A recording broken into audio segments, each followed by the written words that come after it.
नमस्कार भाई दोस्तों। आपको पता होगा जो निज्जर हत्याकांड हुआ था उसको लेके, या जो अडानी के ऊपर केस हो रखा है अमेरिका में, उसको लेकर बहुत बड़े खुलासे हो रहे हैं। और ये खुलासे आपको सुनने चाहिए क्योंकि आपको पता होना चाहिए चल क्या रहा वहां पे। सुनने में ये आया है जो हरदीप सिंह निज्जर हत्याकांड में जो शामिल थे उन सबको जमानत दे दी गई है। जमानत दे दी गई है कोर्ट के द्वारा, कनाडा कोर्ट ने जमानत दे दी है। पूरा मामला क्या है, और जो अडानी का केस है, अडानी का केस जोर शोर से उठ रहा है। वहाँ के जो मंत्री हैं खुद बोल रहे हैं कि भाई अडानी के ऊपर केस होना चाहिए। ये आपको पूरा सुनना, एक बार थोड़ा आपको समझ में आएगा कुछ। हरदीप सिंह निज्जर की हत्या के सिलसिले में गिरफ्तार किए गए सभी 4 भारतीय नागरिकों को कनाडा की एक अदालत ने जमानत दे दी है। अब उनके खिलाफ कनाडा के सुप्रीम कोर्ट में सुनवाई होगी। ट्रायल अगले महीने शुरू होगा। कर्ण बराड़, कमलजीत सिंह, कर्णप्रीत सिंह और अमनदीप सिंह को पिछले साल मई में निज्जर हत्या की जांच के सिलसिले में कनाडा की रॉयल कैनेडियन माउंटेड पुलिस ने गिरफ्तार किया था। उन पर फर्स्ट डिग्री हत्या और हत्या की साजिश रचने का आरोप लगाया गया था। सारे प्रांतीय न्यायालय में उन्हें ब्रिटिश कोलंबिया सुप्रीम कोर्ट में सुनवाई से पहले जमानत दे दी। सुप्रीम कोर्ट में सुनवाई 11 फरवरी को होगी। बता दें कि निज्जर की हत्या 18 जून 2023 को ब्रिटिश कोलंबिया के सरे में गुरुद्वारा साहब के बाहर हुई थी। उसके बाद उनकी हत्या हुई थी। कर्ण बराड़, अमनदीप सिंह, कमलप्रीत सिंह और कर्णप्रीत सिंह नाम के चारों आरोपियों के खिलाफ नवंबर 2024 में चार्जशीट दायर की गई थी। बाद में इन आरोपियों ने कोर्ट में जमानत के लिए अपील की थी, जिसे मंजूर कर लिया गया है। अदालती दस्तावेजों के अनुसार 4 में से 3 आरोपी वीडियो कॉन्फ्रेंसिंग के माध्यम से सुनवाई में शामिल हुए, जबकि एक ने वकील के माध्यम से अपनी उपस्थिति दर्ज कराई थी। ये मामला क्या पूरा आपको सुनना पड़ेगा, क्योंकि जो अडानी वाला मामला है, ये मामला तो और भी बड़ा पहुंच चुका है। वो मामला और भी मतलब कि हाई प्रोफाइल हो चुका है। CNN न्यूज 18 ने सूत्रों के हवाले से लिखा कि कनाडाई पुलिस आरोपियों के खिलाफ पुख्ता सबूत पेश नहीं कर सकी। भारतीय सरकार के शीर्ष सूत्रों ने कनाडाई पुलिस की कार्यशैली पर सवाल उठाते हुए इसे शर्मनाक स्थिति करार दिया। एक वरिष्ठ अधिकारी ने कहा, कनाडाई पुलिस के पास आरोपियों के खिलाफ ठोस सबूत नहीं है। उन्होंने स्थानीय युवाओं को गिरफ्तार किया और बिना पर्याप्त साक्ष्य के मामला तैयार कर किया। इसके बावजूद प्रधानमंत्री जस्टिन ट्रूडो ने भारत पर आरोप लगाए और एक भारतीय सरकारी अधिकारी पर भी अपनी उंगली उठाई, जिसे हमने लगातार खारिज किया। अब खुद उनकी पुलिस एक बात की पुष्टि नहीं कर रही है। आपको क्या लगता है, क्या वहां पे कोई पुष्टि नहीं हो पा रही? तो यह बहुत बड़ी गलतफहमी है। यहाँ पे कुछ का कुछ दिखाया जाता है। याद रखना इस बात को। कहीं सोच रहे हो भाई ठीक है, जो निज्जर हत्याकांड में शामिल थे सबको छोड़ दिया जाएगा, वो तो बच जाएंगे, कुछ हो जाएगा। नहीं, यहाँ पर अलग न्यूज दिखाई जाती है।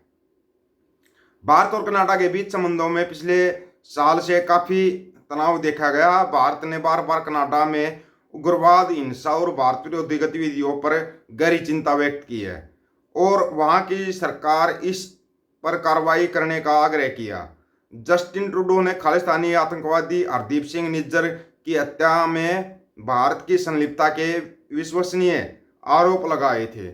भारत ने इन आरोपों को बेतुका बताते हुए खारिज कर दिया था और कनाडा पर भारत विरोधी तत्वों को स्थान देने का आरोप लगाया था।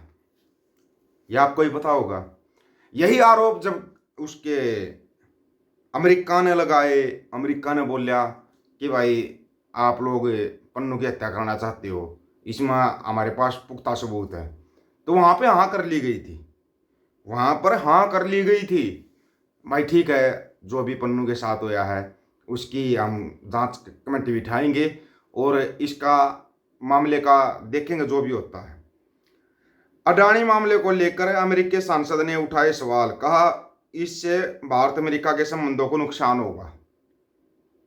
एक यो नया केस उठ रहा है अडानी वाला, अमेरिका के अंदर, इसमें फंसते जा रहे हैं।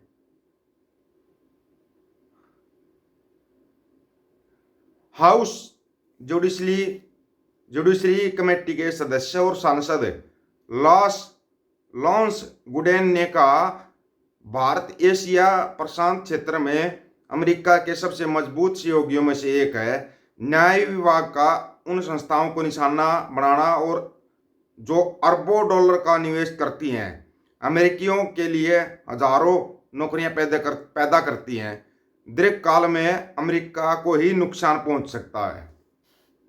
समझ रहे आप इस बात को? अभी समझ में नहीं आएगी, पूरी सुनोगे ना तब समझ में आएगी भाई नुकसान कैसे होगा। भारतीय अरबपति गौतम अडानी और उनकी कंपनी के खिलाफ जांच के बाइडेन प्रशासन के फैसले को लेकर रिपब्लिक सांसद ने न्याय विभाग को घेरा। सांसद ने कहा कि ऐसी कार्रवाई से भारत अमेरिका संबंधों को नुकसान हो सकता है। अमेरिकी अटॉर्नी जनरल मेरिक बी गारलैंड को लिखे पत्र में सांसद लॉन्स गुडेन ने कहा कि न्याय विभाग की ऐसी चुनिंदा कार्रवाई से अमेरिका के वैश्विक संबंध और आर्थिक विकास पर प्रभावित हो सकते हैं। कैसे प्रभावित हो सकते हैं? सदन न्यायपालिका समिति के सदस्य और सांसद लॉन्स गुडेन ने पत्र लिखकर अमेरिकी अटॉर्नी जनरल मेरिक बी गारलैंड से जवाब मांगा है। गुडेन ने अपने पत्र में पूछा कि यदि भारत प्रत्यार्पण अनुरोध का पालन करने से इनकार कर देता है तो अमेरिका क्या करेगा। उन्होंने न्याय विभाग द्वारा विदेशी इकाइयों के विरुद्ध किए गए अभियोजन के बारे में भी जवाब मांगा। उन्होंने अपने पत्र में यह पूछा, क्या इसका जॉर्ज सोरेस से कोई संबंध है? आया नाम याद, जॉर्ज सोरेस का यह केस उठेगा, बार बार उठेगा जॉर्ज सोरेस का केस, कहीं आप सोच रहे नहीं उठेगा। गुडेन ने कहा भारत एशिया प्रशांत क्षेत्र में अमेरिका के सबसे मजबूत सहयोगियों में से एक है। न्याय विभाग को कमजोर अधिकार क्षेत्र वाले मामलों को आगे बढ़ाने, विदेशों में अफवाहों का पीछा करने के बजाय घरेलू स्तर पर लोगों को दंडित करने पर ध्यान केंद्रित करना चाहिए। सांसद ने कहा कि उन संस्थाओं को निशाना बनाना जो अरबों डॉलर का निवेश करती हैं और अमेरिकियों के लिए हजारों नौकरियां पैदा करती हैं, दीर्घकाल में अमेरिका को ही नुकसान पहुंच सकता है। आप समझे इसका मतलब? इसका मतलब ये है कि वहां पर पैसे पहुंच चुके हैं। अब कितने पैसे पहुंचे होंगे ये तो शायद आने वाले समय पता लगेगा। भाई कितने रुपए, कितने हजारों करोड़ डॉलर पहुंचे होंगे या क्या पहुंचा होगा, वो तो आने वाले समय में पता लगेगा। आप लोगों की क्या राय इसके बारे में? भाई आप अपनी राय रखना, आपकी राय का इंतजार रहेगा। सभी साथियों को राम राम, नमस्कार, आदाब, सत श्री अकाल। वीडियो को ज्यादा से ज्यादा शेयर, चैनल को सब्सक्राइब और बेल आइकन को जरूर दबाना दोस्तों। ऑफिशियल दीपक फौजी यूट्यूब चैनल, बात हक और सच की करेंगे, हक सच की बात हम करेंगे। वीडियो को शेयर करने की जिम्मेदारी आप लोगों की है। गज के आखो वाहे गुरु जी का खालसा, वाहे गुरु जी की फतेह।